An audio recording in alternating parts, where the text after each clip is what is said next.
Give him this money and these notes, Reynaldo. I will, my lord. You shall do marvelously wisely, good Reynaldo, before you visit him to make him inquire of his behavior. My lord, I did intend it. Marry, well said. Very well said. Look you, sir, inquire me first what Danskers are in Paris, and how and who, what means, and where they keep, what company, at what expense, and finding by this encompassment and drift of question that they do know my son. Come you more nearer, than your particular demands will touch it. Take you as 'twere some distant knowledge of him, as thus I know his father and his friends, and in part him. Do you mark this, Reynaldo? Aye, very well, my lord. And in part him, but you may say, not well, but if it be he, I mean, he's very wild, addicted, so and so. And there put on him what forgeries you please. Marry, none so rank as may dishonour him. Take heed of that. But, sir, such wanton, wild, and usual slips as our companions noted and most known to youth and liberty. As gaming, my lord? Aye, or drinking, fencing, swearing, quarrelling, drabbing. You may go so far. My lord, that would dishonour him. Faith, no. As you may season it in the charge, you must not put another scandal on him. That he is open to incontinency, that's not my meaning, but breathe his faults so quaintly that they may seem the taints of liberty, the flash and outbreak of a fiery mind, a savageness in unreclaimed blood of general assault. But, my good lord... Wherefore should you do this? Aye, my lord, I would know that. Marry, sir, here's my drift. And I believe it is a fetch of warrant, you laying these slight sullies on my son as 'twere a thing a little soiled i' the working. Mark you, your party in converse, him you would sound, having ever seen in the predominant crimes the youth you breathe of guilty, be assured, he closes with you in this consequence. Good sir, or so, or friend, or gentleman, according to the phrase or the addition of man and country. Very good, my lord. And then, sir, does a this, a does. What was I about to say? By the mass, I was about to say something. Where did I leave? At closes in the consequence, at friend or so, and gentleman. At closes in the consequence. I marry. He closes thus. I know the gentleman. I saw him yesterday, or the other day, or then, with such or such, and as you say, there was a gaming, there or took in his rout, there falling out at tennis, or perchance I saw him enter such a house of sale, videlicet, a brothel, or so forth. See you now. Your bait of falsehood takes this carp of truth, and thus do we of wisdom and of reach, with windlasses and with assays of bias, by indiscretions find directions out. So, by my former lecture and advice, shall you, my son? You have me, have you not? My lord, I have. Goodbye, ye. Fare ye well. Good, my lord. Observe his inclination in yourself, I shall, my lord. and let him ply his music. Well, my lord. Farewell.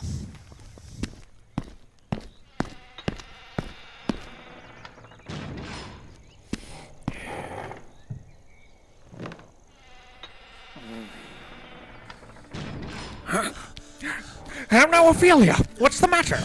Oh, my lord, I have been so With frightened. what? In the name of God!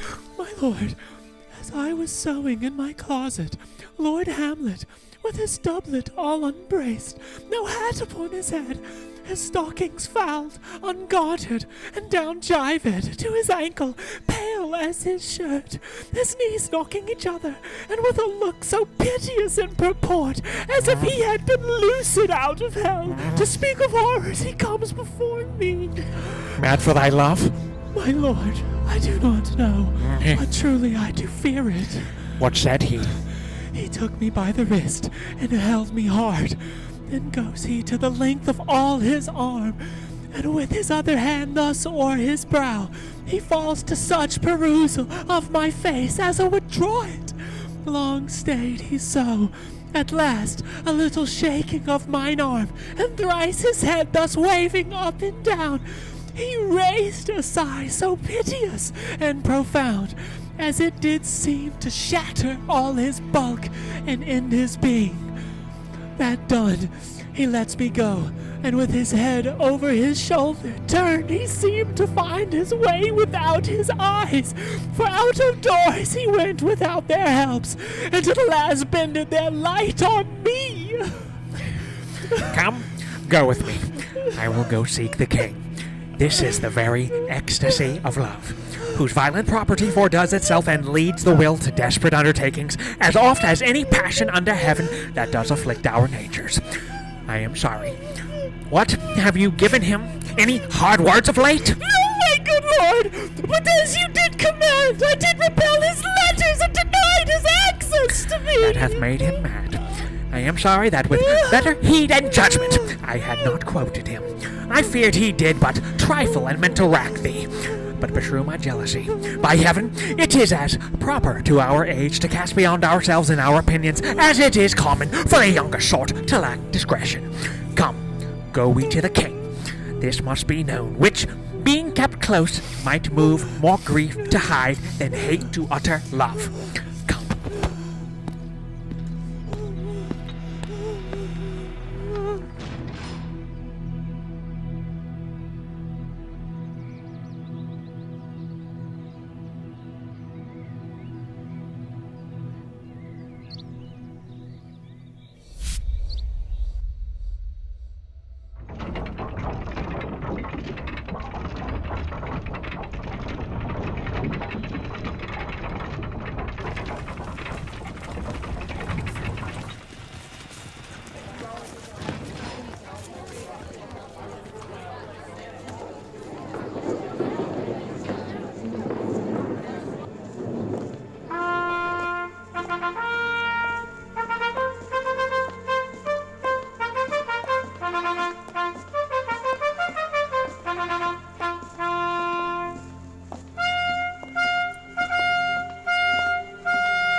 Welcome, dear Rosencrantz and Guildenstern.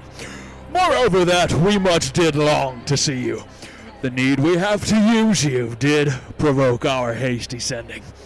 Something have you heard of Hamlet's transformation, so call it, sith nor the exterior nor the inward man resembles that it was.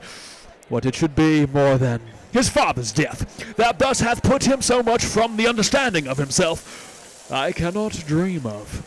I entreat you both, that, being of so young days brought up with him, and sith so neighboured to his youth and behaviour, that you vouchsafe your rest here in our court some little time, so by your companies to draw him on to pleasures, and to gather so much as from occasion you may glean. Whether aught to us unknown afflicts him thus, that opened lies within our remedy. Good gentlemen, he hath much talked of you, and sure I am 2 men there are not living to whom he more adheres. If it will please you to show us so much gentry and goodwill as to expend your time with us a while for the supply and profit of our hope, your visitation shall receive such thanks as fits a king's remembrance. Both your majesties might, by the sovereign power you have of us, put your dread pleasures more into command than to entreaty. But we both obey, and here give up ourselves in the full bent to lay our service freely at your feet, to be commanded. Thanks, Rosencrantz and gentle Guildenstern. Thanks, Guildenstern and gentle Rosencrantz, and I beseech you instantly to visit my too much changed son. Go, some of you, and bring these gentlemen where Hamlet is. Heavens make our presence and our practices pleasant and helpful to him. Aye, amen.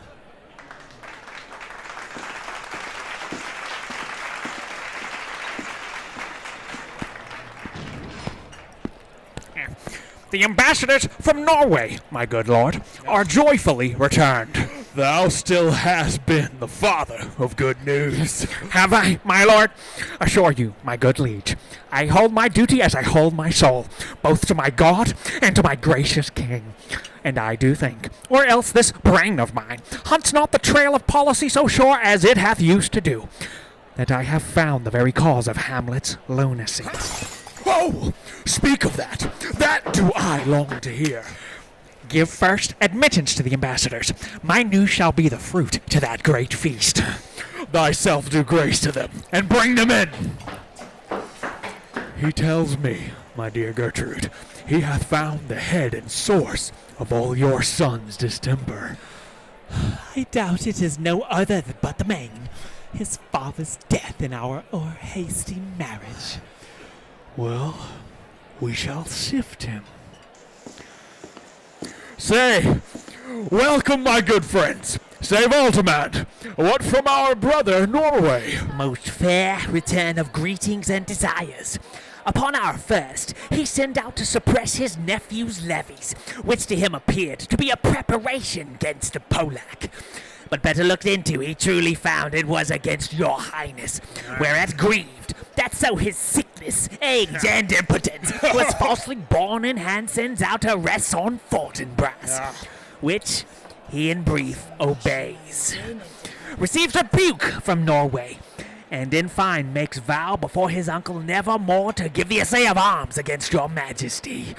Whereon old Norway, overcome with joy, gives him 70,000 crowns in annual fee, and is commissioned to employ those soldiers so levied as before against the Polak, with an entreaty herein further shown, that it might please you to give quiet pass through your dominions for this enterprise, on such regards of safety and allowance as therein are set It down. likes us well, and at our more considered time we'll read, answer, and think upon this business. Meantime, we thank you for your well-took labor. Go to your rest. At night we'll feast together. Most welcome home! This business is well ended, my liege and madam, to expostulate what majesty should be, what duty is. Why, day is day, night, night, and time is time. We're nothing but to waste night, day, and time. Therefore, since brevity is the soul of wit, and tediousness the limbs and outward flourishes, I will be brief. Your noble son is mad. Mad, call I it, for to define true madness, what is but to be nothing else but mad? But let that go. More matter with less art. Madam, I swear I use no art at all. That he is mad, 'tis true. 'Tis true, 'tis pity. And pity 'tis true. A foolish figure. But farewell it, for I will use no art. Mad, let us grant him then. And now remains that we find out the cause of this effect. Or rather say, the cause of this defect. For this effect, defective, comes by cause. Thus it remains, and the remainder thus, perpend. I have a daughter, have while she is mine, who in her duty and obedience, mark, hath given me this. Now gather and surmise. To the celestial And my soul's idol, the most beautified Ophelia. That's an ill phrase, a vile phrase. Beautified is a vile phrase. But you shall hear thus. In her excellent white bosom. Came these this and- from Hamlet to her? Good madam, stay a while. I will be faithful. Doubt thou the stars Or fire? Doubt that the sun doth move?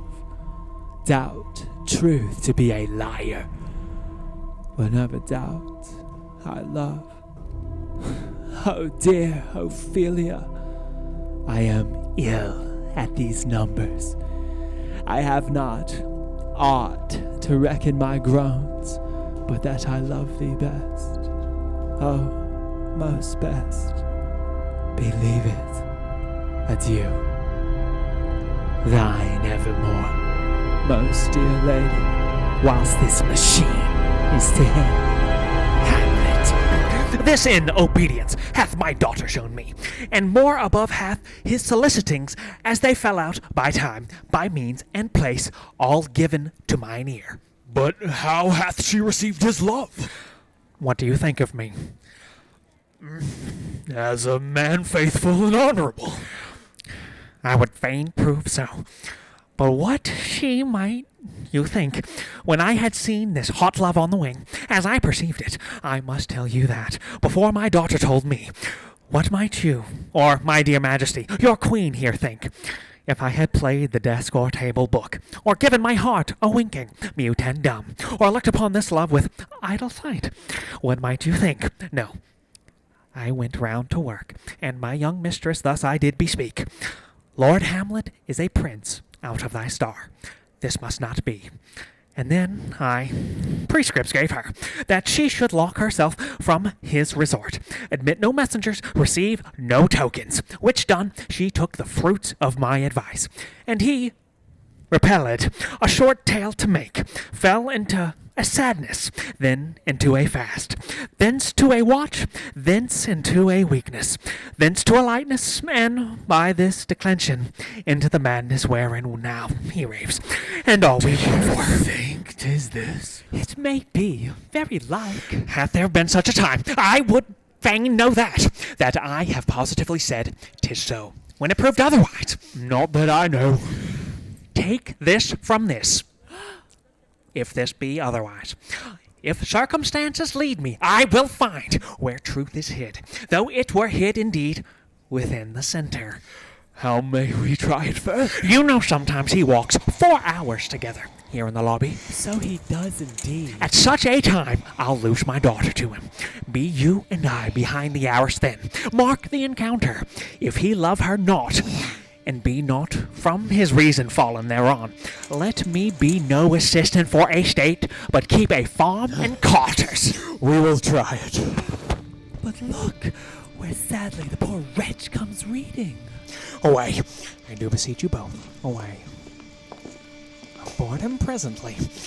Oh, give me leave. How does my good Lord Hamlet? Well, God a mercy. Do you know me, my lord? Excellent well! You are a fishmonger. Not I, my lord. Then I would you were so honest a man. Honest, my lord? Aye, sir, to be honest as this world goes, is to be one man picked out of 10,000. That's very true, my For lord. if the sun breed maggots in a dead dog, being a god gets a carrion. Have you a daughter? I have, my lord. Let her not walk in the sun. Conception is a blessing, but as your daughter may conceive, friend, look to it. How say you by that? Still harping on my daughter. Yet he knew me not at first. Said I was a fishmonger. As a far gone, far gone. And truly, in my youth I suffered much extremity for love. Very near this. I'll speak to him again. What do you read, my lord? Words, words, words. What is the matter, my lord? Between who? I mean the matter that you read, my lord. Slander, sir! For the satirical rogue says here that old men have grey beards, that their faces are wrinkled, their eyes purging thick amber and plum tree gum, and that they have a plentiful lack of wit, together with most weak hams. All which, sir, though I most powerfully and potently believe, yet I hold it not honesty to have it thus set down, that you yourself, sir, should be old, as I am, if, like a crab, you could go backward. Must be madness. There is method in it. Will you walk out of the air, my lord? Into my grave? Indeed, that's out of the air. How pregnant sometimes his replies are. A happiness that often madness hits on, which reason and sanity could not so prosperously be delivered of. I will leave him, and suddenly contrive the means of meeting between him and my daughter. My honorable lord, I will most humbly take my leave of you. You cannot, sir, take from me anything that I will more willingly part with all. Except my life. Except my life. Except my... Fare you well, my lord.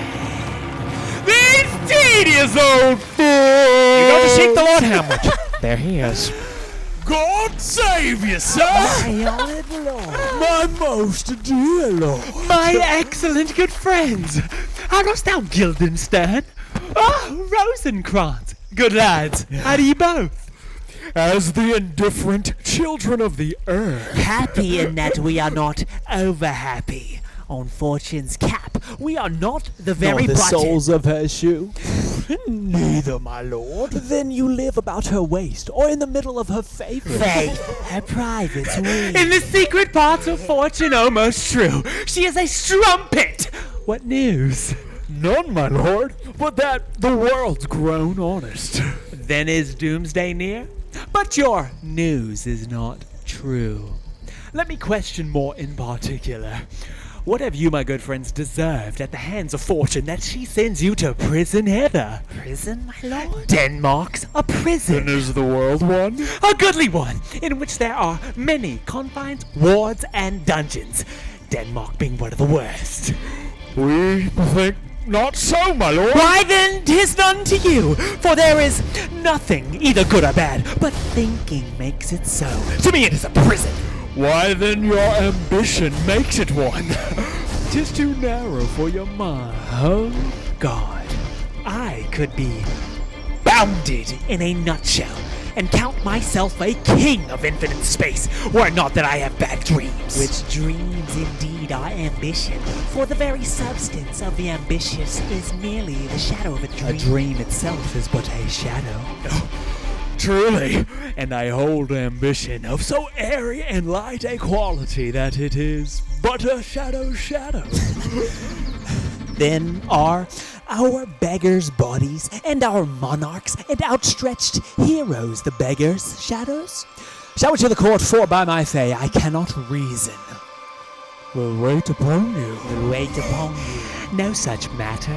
I will not sort you with the rest of my servants, for, to speak to you like an honest man, I am most dreadfully attended.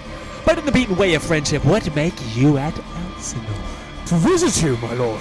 No other occasion. Beggar that I am even poor in thanks.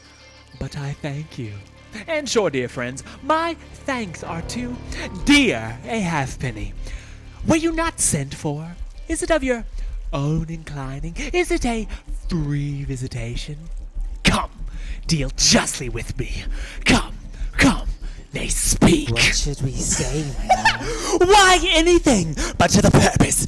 You were sent for, and there is a kind of confession in your looks, which your modesties have not craft enough to color. I know the good king and queen have sent for you. To what end, my lord?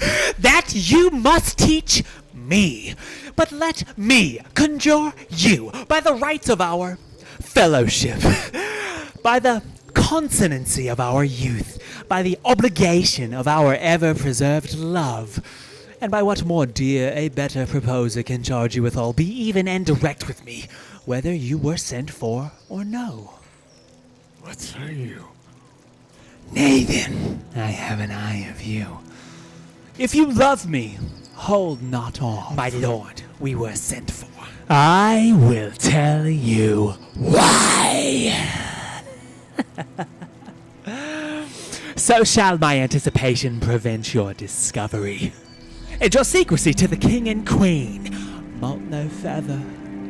I have of late, but wherefore I know not, lost all my mirth, forgone all custom of exercises, and indeed it goes so heavily with my disposition that this goodly frame the earth seems to me a sterile promontory, this most excellent canopy the air. Look you! This brave or hanging firmament, this majestical roof threated with golden fire, why, it appeareth nothing to me but a foul and pestilent congregation of vapors. What a piece of work is a man. How noble in reason. How infinite in faculties, in form and moving. How express and admirable. In action, how like an angel. In apprehension, how like a god. The beauty of the world.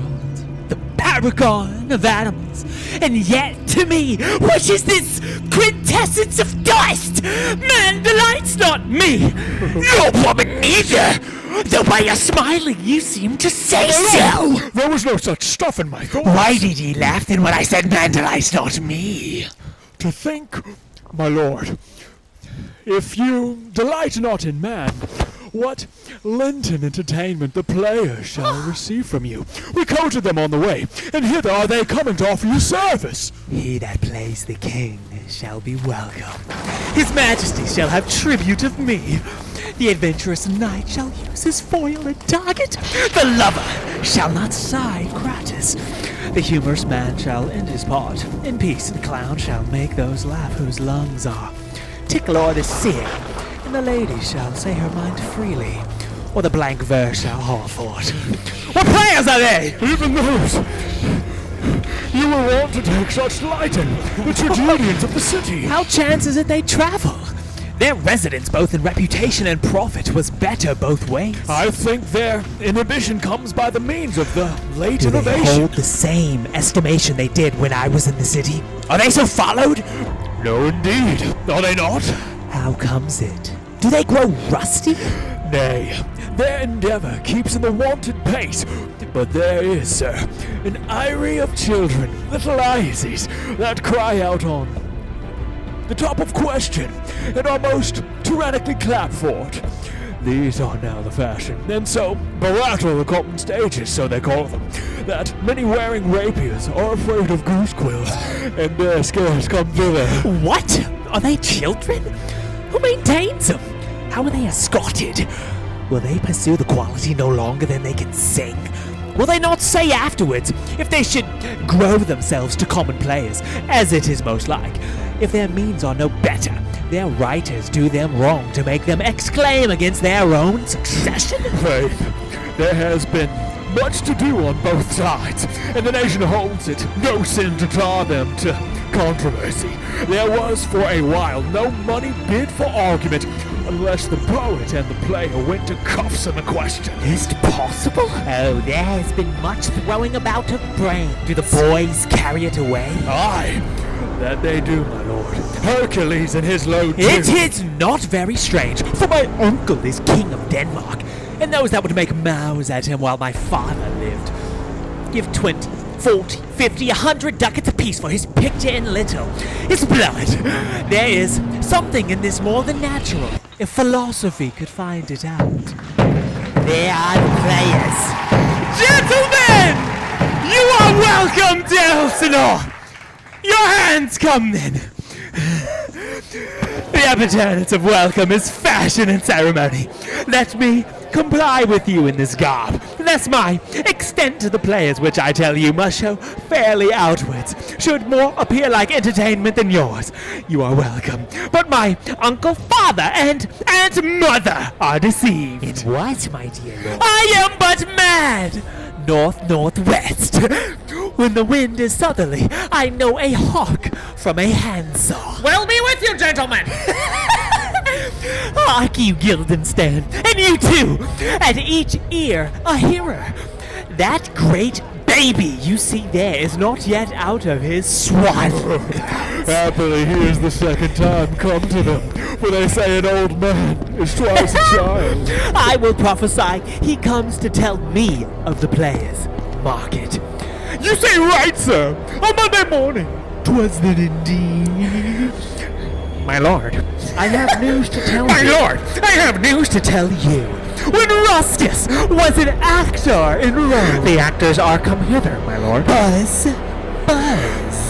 Upon my honor. Then came each actor on his ass. The best actors in the world, either for tragedy, comedy, history, pastoral, comical, historical, pastoral, tragical, historical, tragical, comical, historical, pastoral.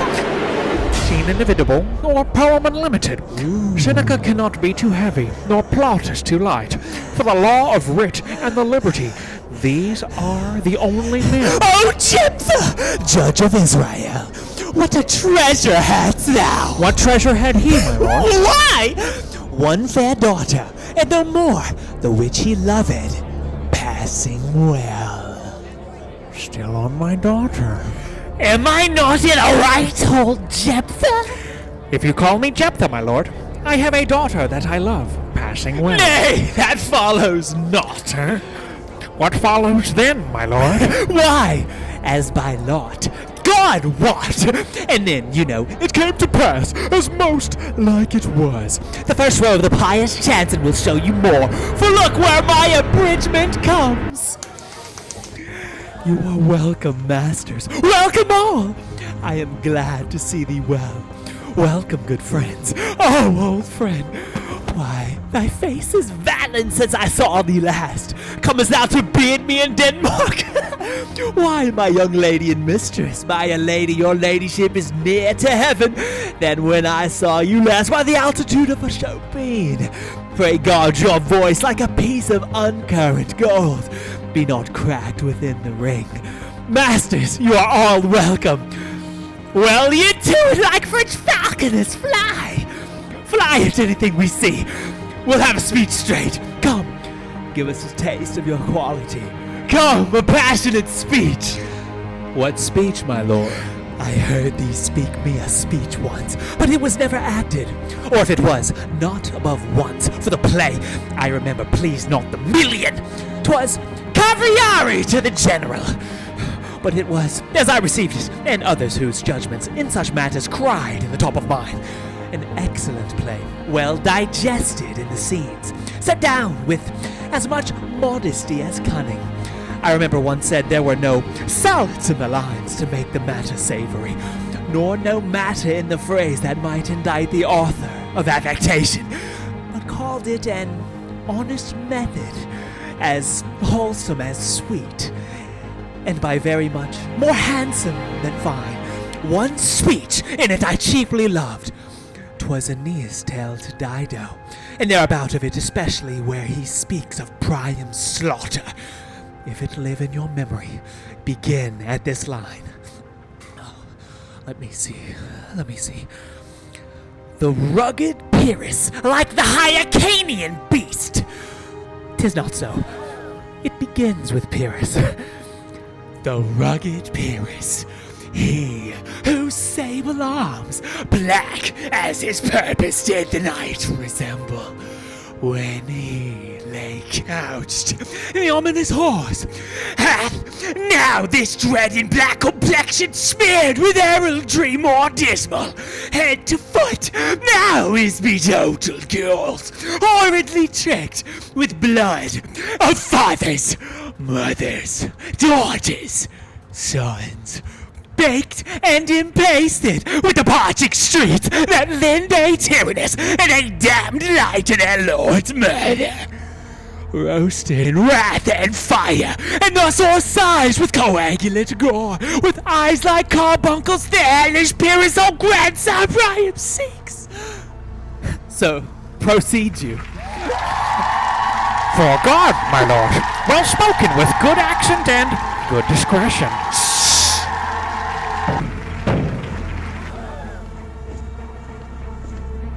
Anon he finds him, striking too short at Greeks. His antique sword, rebellious to his arms, lies where it falls, repugnant to command, unequal matched. Pyrrhus at Priam drives, and rage strikes wide. But with the width and wind of his fell sword, the unnerved father falls. Then senseless Ilium, seeming to feel this blow with flaming top, stoops to his base, and with a hideous crash takes prisoner Pyrrhus here. For lo, his sword, which was declining on the milky head of Reverend Priam, seemed to the air to stick.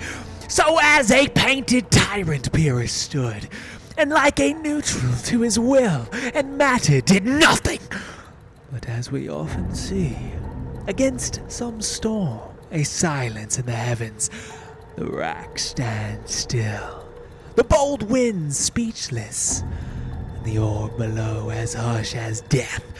Anon the dreadful thunder doth rend the region, so after Pyrrhus' pause a roused vengeance sets him new a work. And never did the Cyclops' hammers fall on Mars' armor, forged for proof eternal. With less remorse than Pyrrhus' bleeding sword now falls on Priam. Out! Out, thou strumpet fortune! All you gods in general sin will take away her power.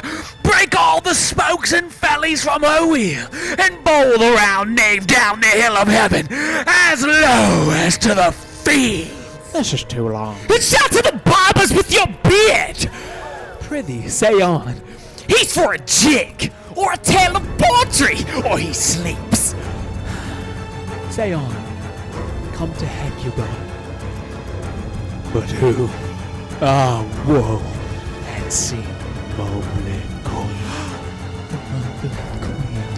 That's good. Moblid Queen is good. Run barefoot up and down, threatening the flames with besom room. A cloud upon that head where late the diadem stood, and for a robe about her lank and all o'erteemed loins, a blanket in the alarm of fear caught up. Who this had seen with tongue in venom steeped against fortune's state would treason have pronounced. But if the gods themselves did see her then, when she saw Pyrrhus make malicious sport in mincing with his sword her husband's limbs, the instant burst of clamor that she made, unless things mortal move them not at all, would have made milch the burning eyes of heaven and passion in the gods.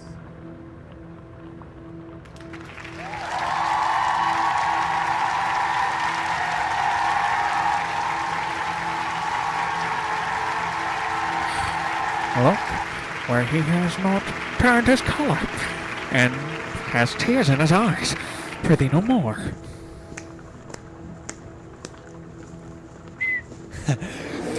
'Tis well.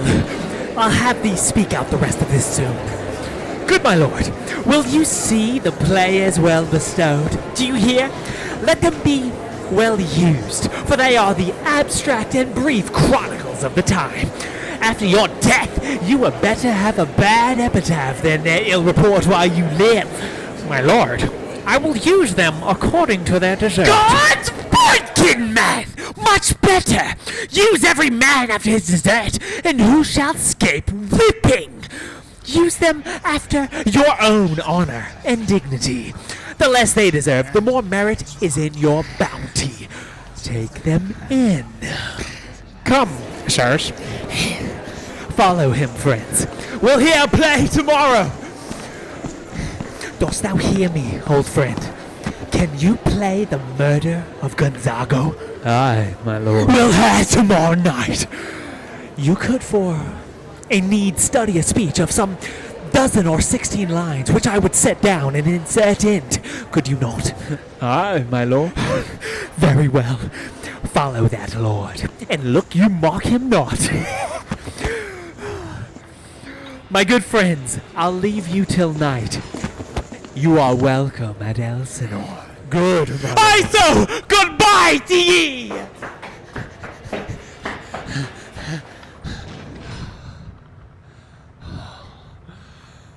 Now I am alone. Oh, what a rogue and peasant slave am I! Is it not monstrous that this player here, but in a fiction, in a dream of passion, could force his soul so to his own conceit, that from her working all his visage wand, tears in his eyes, distraction in his aspect, a broken voice in his whole function suiting with forms to his conceit, and all for nothing, for Hecuba? What's Hecuba to him, or he to Hecuba, that he should weep for her? What would he do, Had he the motive and the cue for passion? passion that I have. He would drown the stage with tears and cleave the general ear with horrid speech, make mad the guilty and appall the free, confound the ignorant and amaze indeed the very faculties of eyes and ears. Yet I, a dull and muddy metal rascal, peak like Jonatries, unpregnant of my cause, and can say nothing. No, not for a king upon whose property and most dear life a damned defeat was made. Am I a coward who calls me villain, breaks my back to cross, plucks off my beard and blows it in my face, tweaks me by the nose, gives me the lie in the throat as deep as the lungs, to dust me this as words? I should take it, for it cannot be, but I am pigeon-livered and lack gall to make oppression bitter. Or hear this, I should have fatted on the region guides with this slave's awful bloody villain. Remorseless, treacherous, lecherous, kindless villain. Oh, vengeance! Why, what an ass am I? This is most brave that I, the son of a dear father murdered, prompted to my revenge by heaven and hell, must like a whore unpack my heart with words and fall a-cursing like a very drab, a stallion, firepot about my brains. I have heard that guilty creatures, sitting at a play, have by the very cunning of the scene been struck so to the soul that presently they have proclaimed their malefactions. For murder, though it have no tongue, will speak with most miraculous organ. I'll have these players play something like the murder of my father before mine uncle. I'll observe his looks. I'll tend him to the quick. If I do blench, I know my course. The spirit that I have seen may be a devil, and the devil hath power to assume a pleasing shape, yeah? And perhaps out of my weakness and my melancholy, as he is very potent with such spirits, abuses me to damn me. I'll have grounds more relative than this. The play's the thing wherein I'll catch the conscience of the king.